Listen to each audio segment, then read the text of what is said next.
Shep Zitler, born May 27, 1917. Eva Gayler, born January 1st, 1924. And Joseph Scher, born July 27, 1917. These three individuals all separately have a story to tell, a story that has essentially shaped their lives just as it shaped millions of others. It is utterly incomprehensible for us 21st century citizens to understand what these people went through, when in fact they themselves cannot. Each survivor holds their own awful personal experience of the Holocaust close within their being. Just as these three have done, Primo Levi, a Holocaust survivor, spoke out about the almost therapeutic effect that retelling his story had. It can be seen as an attempt to gain some level of understanding and closure from the horrors he experienced. Despite differences in age and gender, Eva, Joseph and Shep shared many similarities in their upbringing. Eva, like Joseph, was born into a Polish town, Joseph in Krespis and Eva in Alsace.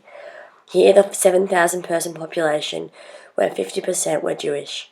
Shep was born into a Jewish family in Lithuania, near the border of Poland. Regardless of their towns, the three were raised in very similar communities and lifestyles. All three survivors described their lives growing up prior to German invasion as being full of anti-Semitism and hate towards their belief. There was no future for Jews in Poland. They were considered second-class citizens. The church taught that the Jewish killed Jesus. This is where the hate came from. With their upbringings tainted with such blatant anti-Semitism, Joseph even looked outside his country for hope of a better life, begging the First Lady, Madame Roosevelt, to be able to come to America, even prior to Adolf Hitler's invasion of Poland. Each of them experienced the war in different ways, however all have been haunted by what they lived through, when many, if not all, of their family members did not. In 1942, Eva Gayler and her family were forced into nearby ghettos. By 1943, the ghettos had started the process of being liquidated. Eva expressed that by this time they knew where they were going. Some hid in the ghettos, however they were more than likely found and killed. As the trains moved forward, children tore the barbed wire from the small windows in the cattle trains and began to jump. Eva followed her 15-year-old brother and 16-year-old sister out the window, leaving the rest of her family behind at her parents' wishes. Both her brother and sister were shot as they jumped. Eva was the only one to survive. Eva was left with an inner turmoil. How could a God that she believed in, trusted in, and who shaped her very existence permit such a horror to occur? The lack of post-war counselling and assistance left people like Eva not knowing how to deal with or process what had happened to them. Without her religion, the very thing that she was able to turn to for strength, she felt that it would be harder for her to live. As a result, whilst Eva continued to be upset and deeply affected by her experiences, she chose to no longer question or delve too deeply into the why and how such an evil thing could occur.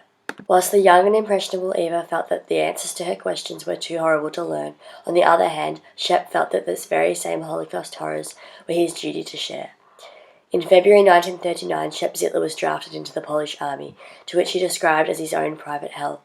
By being placed into the Polish army, Shep was met head-on with discrimination for fellow soldiers.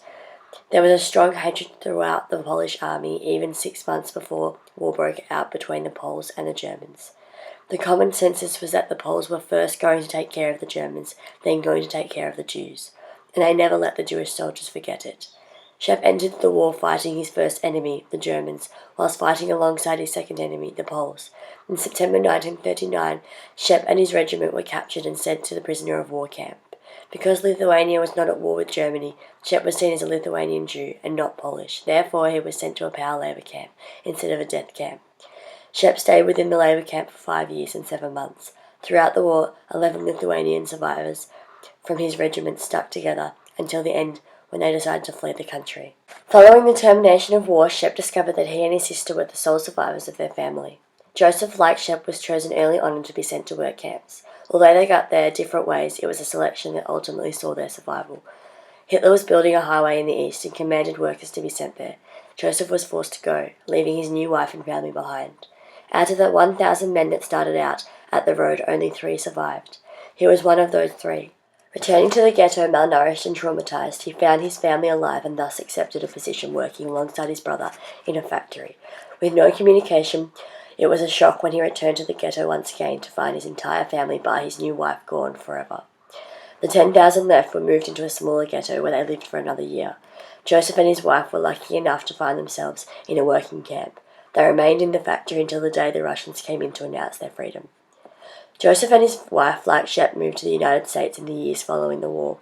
Shep was the main creator of the group that others, and such as Joseph, joined, the New American Social Club. Although Joseph joined a group formed on creating awareness of the Holocaust, the experience Joseph went through was never far from mind.